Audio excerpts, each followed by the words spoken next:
one of the ways that I talk about underwear and have talked about it for many years is actually in the creation of the artwork. So underwear is the first layer. And when I teach painting, we talk about those first layers. And sometimes when you are completed with a painting, especially if it's something like either collage or oil painting, by the time you get to the end, you don't see that first layer anymore, but it informs everything that follows it. So it's actually that first layer is the most important one. It's the Inspiration Place podcast with artist Miriam Schulman. Welcome to the Inspiration Place podcast, an art world insider podcast for artists by an artist, where each week we go behind the scenes to uncover the perspiration and inspiration behind the art.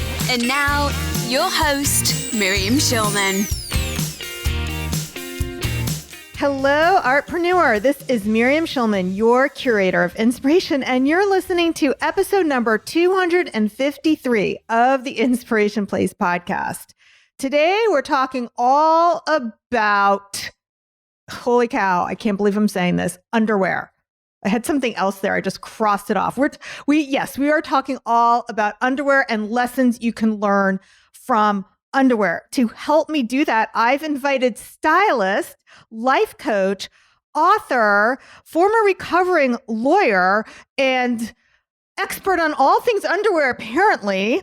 And she has a 8-week style and coaching program, Judith, who helps women who have figured out their careers, but not their closets and not their underwear drawer. And she helps these women see that when style and confidence are dialed in, they can do the work that they were created to do in the world. Her ultimate philosophy: confident women build legacies. Please welcome to the Inspiration Place, Judith Gaton. Well, hey there, Judith. Welcome to the show. Thank you for having me. I feel like we just got in a big theater and we just walked on the stage together and we're wearing fabulous outfits, going to beautiful velvet chairs. I have that visual in my head now. It's amazing. That's Thank correct. you for that. I model my introduction after what Stephen Colbert does. The very last thing he says is, and our next guest wrote a memoir and blah, blah, blah. Please welcome Prince Harry. It's like you save the best for last. The last thing you do is say, and here's this person. And I was here for this. Thank you. Yes, hello. Okay, so I met Judith and fell in love with her when I went to this event called Life Coach Live, it was a little cultish, though. It was it's for all these life coaches. And then they're like, and then you're not a life coach? Why aren't you a life coach? You have to be a life coach. I was like, oh, I didn't know that was happening this weekend. But it was amazing. I fell in love with Judith because she did a presentation on, now it sounds like I don't know what you did, but I absolutely did. I just don't write a script ahead of time. You just mentioned it even a few seconds before. Imposter phenomenon. Right. But she is a former drama nerd like me. So the whole thing was just so beautifully choreographed. And you talked about when you were in high school and how you raised money and how, you had so much belief in yourself. And all these things were these strong messages that I really wanted to bring to my audience of creatives. And I talk a lot about embracing your inner weirdo and bringing that style into your own personal style, into your art and your messaging.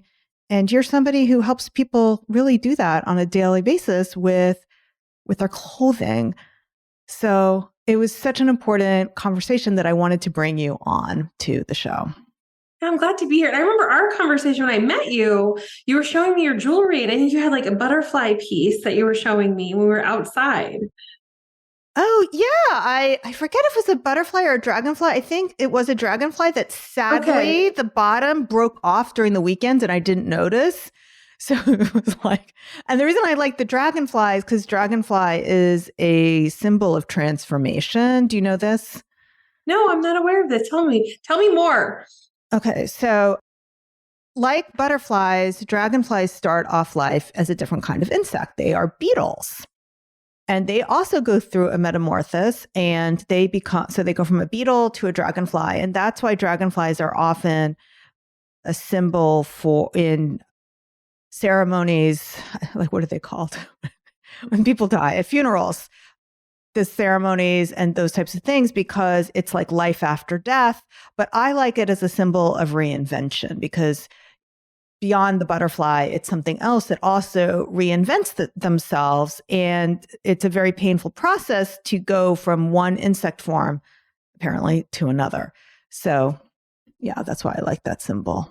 I love that, because you had pointed, I think we had a little chat and then I got pulled away, but that stuck out to me from that event. I don't know what you were being proffered in terms of or solicited, but I remember that moment beautifully. And I think it lends itself to part of the conversation I think we're going to have today about reinvention and symbology. And I think underwear could be a really fun symbol and a place to kind of figure out what's going on for you and where your next reinvention could be, with a low barrier to entry, but also some tools and things that you can take in a meta application. That's why I love to talk about underwear. I have an aunt who thinks there's something wrong with me because I talk about them way too much, according to her, which I think is very funny. But that, I think, kind of lends itself to the greater conversation. Yeah. So I too like talking about underwear. And it's interesting because it's something that people don't even see. If you think, well, they do. Some people do. But I mean, most of the time, the underwear you're wearing, people don't see it. And yet it affects a lot of things. Can you tell us more about that? Yeah, I like to think of underwear as just like, because it's something that primarily, we'll say tongue in cheek, wink, wink, that you see and you're the only one who sees it. It's one of the best places to start reconnecting a relationship with yourself, reconnecting with your body, taking care of yourself again, especially if there's been a long absence from just even basic self-care. Like, it's a thing that's closest to one of the most precious parts of you. And it's so often neglected because we tell ourselves things like that nobody else sees it. And I think even just as artists, it's like, well, if no one else is going to see this or view it, should I still create it? Right. I think I struggle with that. So many people do.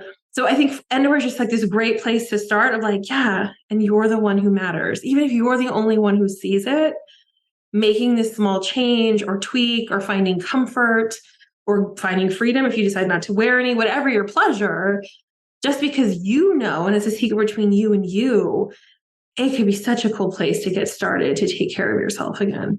Yeah. One of the ways that I talk about underwear and have talked about it for many years is actually in the creation of the artwork. So underwear is the first layer. And when I teach painting, we talk about those first layers. And sometimes when you are completed with a painting, especially if it's something like either collage or oil painting, by the time you get to the end, you don't see that first layer anymore, but it informs everything that follows it. So it's actually that first layer is the most important one.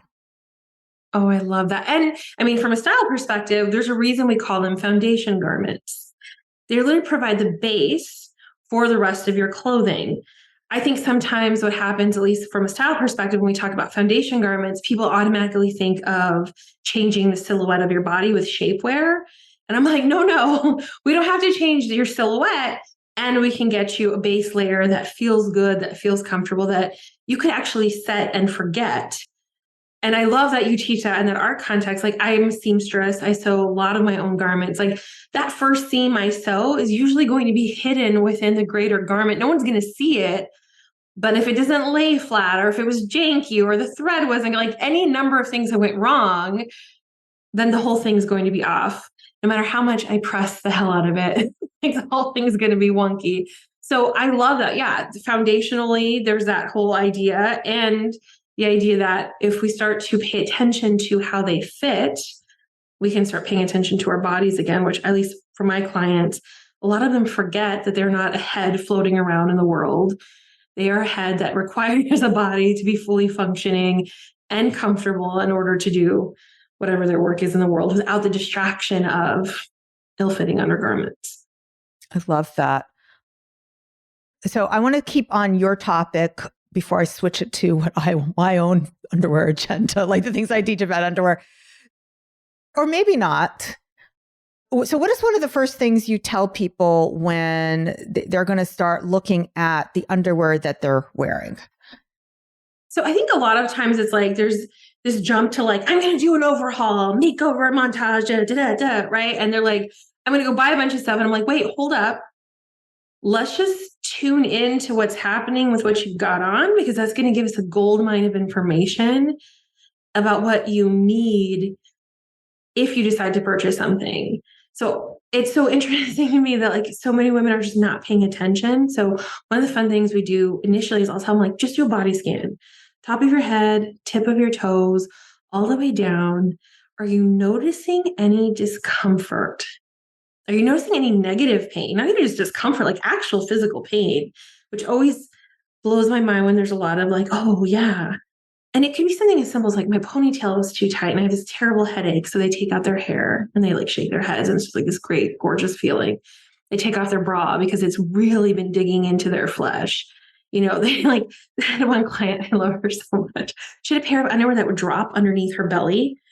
And all day it was like the secret thing she would do to like wiggle them back up or like stick her hand in her pants to pull them up. Like those little things, like it's so annoying. So like just tune in and then suddenly we have a wealth of information that we didn't have before. And some of it's like, hey, you've been ignoring pain, like actual physical pain, or you're putting up with all this discomfort when you don't need to. You have so much agency and authority over your life. Why would you put up with that? And then it's kind of revelatory of like, how long were you aware of this, but you've been ignoring it and why? There's so many things that we do ignore that gives us discomfort and pain. And that was something that's happened to a lot of us in the last few years, is that there's nothing like a crisis to lift a veil on whatever's not working in your life, that you suddenly notice, oh, actually, you know, just like you said, well, there's this pain of the underwear. There's also this pain of, why am I don't know for you, I'm making things up now. Why am I a lawyer? You know, why am I putting up with this? For me, it was like I was on Wall Street. Why am I putting up with all this misogyny? What the heck? Why am I doing this? So there's nothing like a crisis that suddenly the pain of staying the same becomes greater than the pain of changing. And we step into a place where we are willing to make changes. So I love that you are getting them to notice those pains first before asking them to change. Like getting them to actually notice. It's a hard sell. Like if you have people who are smart cookies, high functioning, very successful, and if you're like, that's not working, they're like, you're going to get their buy-in. They're like, I've been ignoring her for 20 years. What does it matter? And I'm like, really pay attention to it for a second. And that's right. I have some clients who are like, I can't unsee it now. I can't unfeel it. Like it's everywhere. Everything's janky. And I'm like, okay, hold on. Maybe not everything, but you can't unsee it once you start to pay attention to yourself. And it's funny because I was an attorney still practicing full time at the beginning of the pandemic. And every trial attorney I know swore we could never do trial on Zoom or virtually, you know, not within our system. And I'm like, but the federal system's been doing it for years, but okay, sure, we can't. Like everybody insisted we had to do everything in person, except now there's a pandemic.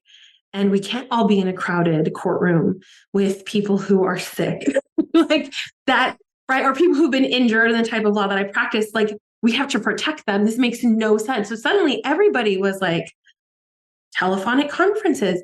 You don't have to drive 4 hours one way to have a 20-minute conversation. Like it was unthinkable suddenly what was so tolerable and normal and acceptable just like a week before. I love the humans, but sometimes, wow, we get in our own way. Right. And the thing that I talk about a lot, so this is when I wrote my book, the second chapter is Break Free of the Golden Handcuffs. is that so many of us think so much, and we've all heard this about the tigers, the metaphorical tigers and bears and sharks and whatever outside of our caves. But what we forget when we're telling ourselves these stories that self-sabotage us, what we forget are the snakes inside the cave. Like the pain of staying the same. There are snakes in there with us. So, there's that pain of like wearing the janky underwear. There's the pain of staying in the job that no longer fits you. There's these pains that go along with it. Now, I wanted to change gears just a little bit, still talking about underwear though. So what I talk about with underwear is I love looking at all the different messaging that different underwear companies put out. So we have everything from underwear that comes in a 10-pack for $14.97, so $1.49 per underwear, all the way up to like $400 plus. And when you look at the different messaging, those underwear companies really understand, the successful ones, really understand what it is that will motivate a woman to spend $30, $40, $60 for a pair of underwear when she has the option of buying one for $1.49. And one of the ones that really stood out to me was Natori. Are you familiar with Natori? Yes. Yeah. Yeah. So what she talks about in her messaging, or actually Neiman Marcus put it into the listing. So maybe Neiman Marcus is the ones that understand it. But what they put into the listing was her backstory about how she was this woman who left finance and wanted to make women feel comfortable. And I related so much to that story. I was like, I didn't know I wanted a pair of Natori underwear, but now I think I do. So how do you, if you're thinking about the foundation of underwear and all the different price points, I'm just curious from the buyer perspective, that with the people that you work with, how that pricing gets parsed out when they're looking at their I'm not things. kidding. We literally had a class on this yesterday in our membership. Okay. All right. So one of lingerie month is happening. If you happen to listen to this in the future, in February of 2023, we're doing lingerie month within Modern Charm School. And our wealth call, which is our second call of the month, we did the whole topic of perceived value. And we use lingerie as the illustration to teach the marketing economic concept of perceived value. So I'm like geeking out. I'm trying not to go. No, let's do it. That's why we're having this conversation. So, okay. So, there's multiple factors. There's actually mathematical models that they use to talk about perceived value. And let me just clarify for those of you who don't know what I mean by perceived value. So it's the perception that a consumer has in their mind about the quality of a product, the value of the product as it relates to its usefulness to them. There's whole utility metrics, and as compared to other things in the market. Now, one of the really interesting things, if you really deep dive, and I will try to keep this as understandable as possible, one of the things that affects perceived value is pricing. Yep. It's so fascinating how we play with pricing to override, and this is what I was talking about with my clients yesterday. There's a difference between our perception of something and our evaluation of it. And we have to be really careful as consumers, and I think particularly for those who are socialized as women consumers, how the evaluative process gets hijacked because of the way we price a product, the way that we get certain images to represent or not represent us with regard to a product, or the overemphasis on that you need it to achieve some sort of social status, et cetera, et cetera. So what's so interesting is when we slow it down, we get to ask ourselves as consumers, did the evaluation process get hijacked because they priced it in such a way that suddenly it had this appeal? So in the example of lingerie, I'm pricing for basement bargain prices. A 10-pack of Hanes, if you're in the market for a bargain, so appealing. And there's nothing wrong with Hanes or Jockeys or any of those lower priced items. In fact, some of my clients, that's where they start. That's beautiful. But for some of my clients, like La Perla, Victoria's Secret back in the day, there's a number of Italian lingerie brands. When we raise the price, we're playing with the perceived value of the good because of the status that's tied to it. because of what's called charming pricing and ending things in the number 9 and beginning them with a lower number. Like there's a whole system here. And one of the things we really took a lot of time on yesterday was the idea of self-congruity. So self-congruity plays out in 2 ways. There's actual self-congruity. Are they showing realistic images of women that look like you, that have skin like you, that have aged the way that you've aged, that have your, skin color, hair texture, size, weight, shape, right? Or is there actual self-congruity with reality? As I showed my class multiple images of different types of women and different types of lingerie and said, just what's your visceral reaction to this? And if it's no, I just want you to pause and find out why. Mm. And then there's the idea of ideal congruity. And it's not that this image looks like you. It's that we know it looks nothing like you because it's been perfected, photoshopped. This human looks a very particular way that's considered beautiful by normal standards. So we're not actually going to deal with self-congruity that they look like you. We're going to play on the idea that we know you could never look like this. So if you want a little taste of what it would feel like to be that person in that idealized body, you can pay to play. And it gets an aspirational person, like purely aspirational purchase versus an inspirational one. An inspirational purchase is all about self-congruity that's actual. It's inspiring you to be more like yourself. Ideal self-congruity, we're just playing with the ideal, knowing that you can't achieve it. We're giving you an aspirational purchase so that we can give you that dopamine hit without the reality. So much of marketing plays with that ideal congruity as opposed to actual.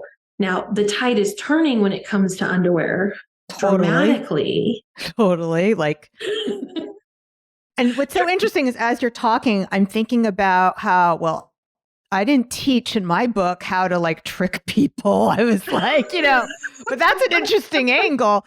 So, what I'm talking about is really from the consumer point of view, how so there's that self-actualization piece, like what does buying this underwear say about me when I'm purchasing it? And then also looking at, well, why would somebody pay $400 for a pair of underwear? Well, maybe because, like you said, like Pia, which is a very inclusive underwear brand. I don't know if that came up in your masterclass in Charm School, but that's definitely a brand worth looking into. So it's a very inclusive brand, both ethnically as well as size. And there's some other places like that as well, where they are appealing not just to be thin and sexy, like Victoria's Secret of the past. I know they're changing, wink, wink, but yeah, wink, wink, nudge, nudge.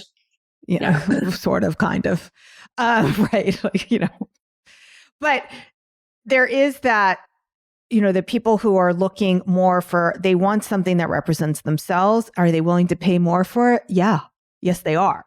So those are like very powerful messages for us so the people that I teach who are artists, that you have to understand that you need to put your values into your messaging, and so that people can see you as like a Pia underwear brand, where it's something that they want to aspire to, that they want to be part of this thing.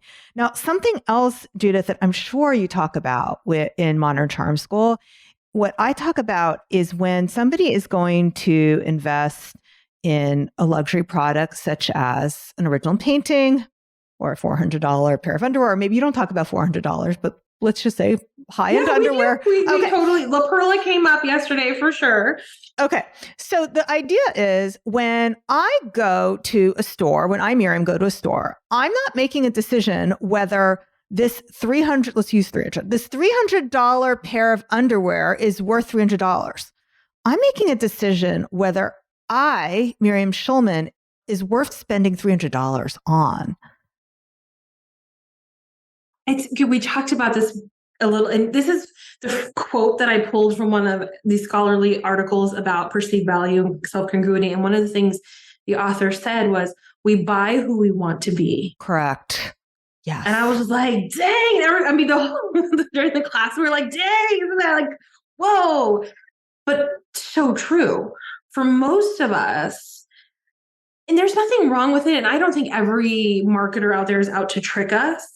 I think the key is, as people who are creating content or creating art or products, it's consumers of art and products. It's just good to be aware of, okay, what's affecting my evaluation process in this particular moment? If it's because I just want to say I bought a piece of this particular thing and I'm excited by it, you do you, boo. You always get to decide. But just be really cognizant as we're creating, what pain points are we triggering in people? And do we like our own motivations for touching on those pain points? Again, we totally get to decide. It's just something I think we should all collectively be really cognizant of. And I think art and underwear are a really great way to illustrate those points. Yeah, because ultimately, if it's not just about the pain, because if it was just solving the problem, toilet paper solves a problem. $1.49 pair of underwear solves the problem if I want to wear underwear. I personally only wore those underwear when I had my period. So you call them granny. Yes, I have a lot of clients who choose to have underwear free. And there's some clients who have like actual physical medical conditions where it's not healthy for them to wear it. So we talk about having a commando experience that's a better one. Just like I have clients who go bra free. And some of them I'm like, you need to stop wearing one because your doctor has told you. Then we talk about how to have a bra free moment. We're never pressuring anyone into doing anything that's not good for them. Yeah. Beautiful. Okay. So let's talk a little bit about the decluttering process. So I recently moved from my home in the suburbs to an apartment in New York City where I had 5. I'm very grateful, and it makes me sound like a spoiled brat when I say this, but in my home in the suburbs, I had 5 walk-in closets. They weren't all mine. They were just for throughout the house. And in my city apartment, I have like now, a shallow half a closet basically from all my clothes. So we got rid of pretty much everything that we owned when we moved here. And it was so interesting because through that process, I felt like I was preparing for the afterlife. Like, what am I allowed to bring with me into my pyramid? What is going to go with me? And it was choosing between my old life. Do I want to hold on to this thing that I have sentimental value around that represents my old life, or do I need to make room for my new life? And this doesn't get to come along with me on the new life because I just don't have space for it. And I rather choose this new life. Talk to me, Judith, about when you're helping women with their clothing choices and the decluttering, what do you use in those problem solving, about that? How do you help them with that?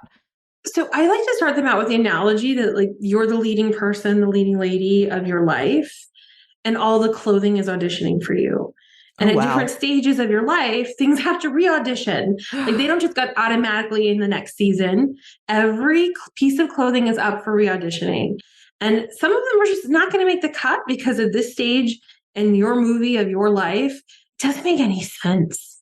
Like it just truly makes no sense. Like I have clients who now own ranches. I have a client who's a rancher. Her white crisp button-ups don't make any sense when she's like mucking horse shit. Like that makes no sense for her. So as the leading lady in this iteration of her movie, it doesn't make sense. So I think that analogy is just such a helpful place. It's just an empowering place to come from because then all the clothes are queuing up for you in this long line, maybe around the corner, down the street for some of my clients. Every piece is up for grabs and for termination. And like lovingly, like, thank you so much for your service. I'm going in a different direction. It's time to move on now. So that I think is just helpful in terms of like a mindset to adopt. And then the 3 sort of things I ask them to go through is, does it fit your physical body right now? Does it fit your lifestyle right now? And does it actually fit your current personal preferences, your current personal style? So we talk about fit in the 3 expansive ways. And a lot of stuff gets eliminated usually the first round. It doesn't fit their physical body currently. By the time we get to lifestyle, it's another sort of culling process. And then personal style is where things get really cemented. And I find a lot easier to let go of things by the time you enter into that round. One thing I find very difficult, particularly for women who reach their 40s, 50s, where they have put themselves on the back burner their whole life, is they don't really know what their personal style is. And this becomes something that they need to sort out if they're going to be making art in their own style, if they're going to be building a business that's their own style and not just copying like a guru that they saw. So when it comes to clothing, how do you help people find their personal style? So we walk them through a framework, and it's a series of questions. And oftentimes I get like, why are you asking me this? A little some frustration. But it's really simple questions like, what is your most worn clothing item currently? And how do you feel about yourself when you're wearing it? What is your favorite piece of clothing of all time? And how did you feel about yourself when you were wearing it? And kind of teasing out and extrapolating out from there, what we develop, what we call a personal style statement.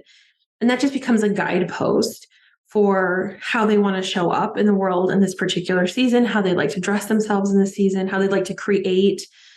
We like to take personal style statements and what we call going meta.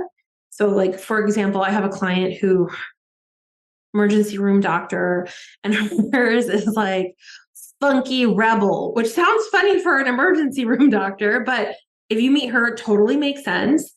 What's so fun is I asked her, okay, take that to your closet, take that the next time you go shopping, but also take that idea, I'm the woman who's a funky rebel, to the next hard conversation that you have to have. How do you show up differently? The next time you have to make a decision in your business and you show up in that way, like, how does that affect? And it's kind of cool that we get to apply this in different areas. So she gets to create and be from this style statement. And the cool thing I think about the way we do it in my program is it's not categorical. Like we normally think of like, are you bohemian or classic or blah, Yeah. blah. This is going to change for you over time. Like you get to what we call like think like a designer for this season. Like there's going to be some mainstays, right? At Chanel, there's the box tweed boucle jacket. We're going to expect that every season at Chanel, we're going to see some iteration of that. But there's iterations of it, right? We get to change and morph. Like that fashion house will have rules, but then you get to play within those rules. Some of my clients have values in terms of modesty. They have to keep their head covered or whatever the case may be. Those are not going to be changed for them. They get to still play within those parameters. So it's kind of a fun exercise, especially since so many of my clients come to me and say, I don't know what my style is. I never did. You do. It's very, you may not like your current one, but you do. You have one. Yeah. What I like to say is everybody has it. You just don't know what it is yet. And it's like a process of uncovering it. All right. This was so much fun to get this chance to chat with you today. So we've talked a lot about Modern Charm School, but I know that you also have an underwear freebie. Tell us about that. Yes. So if you're kind of like, okay, I got to figure out this underwear stuff, maybe between Miriam and I, we've convinced you that maybe it needs some zhuzhing. So you can go to judithgaton.com/undies. And there is a free guide called Bye Bye Janky Bras and Undies. And it'll help you diagnose your top common like fitting issues and make recommendations for what might work better for you based on whatever the issues you're currently facing with your bras and undies. Perfect. Okay. So we're going to have the link to her website and the undies in the show notes, schulmanart.com/253. And also I have a little gift for you too.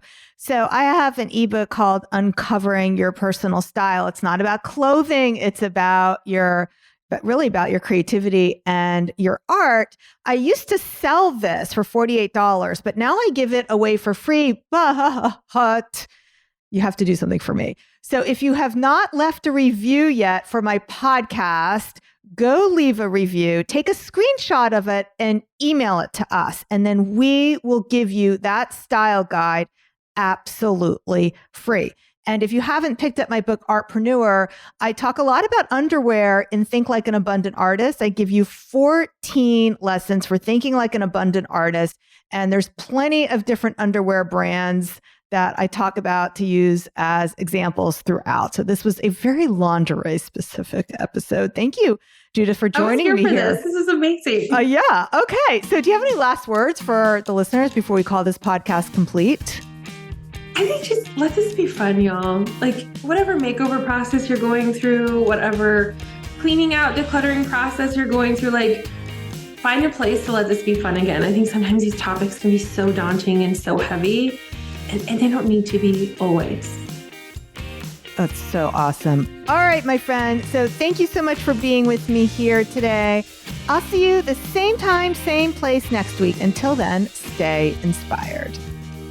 Thank you for listening to the Inspiration Place podcast. Connect with us on Facebook at facebook.com/SchulmanArt, on Instagram @SchulmanArt, and of course on schulmanart.com.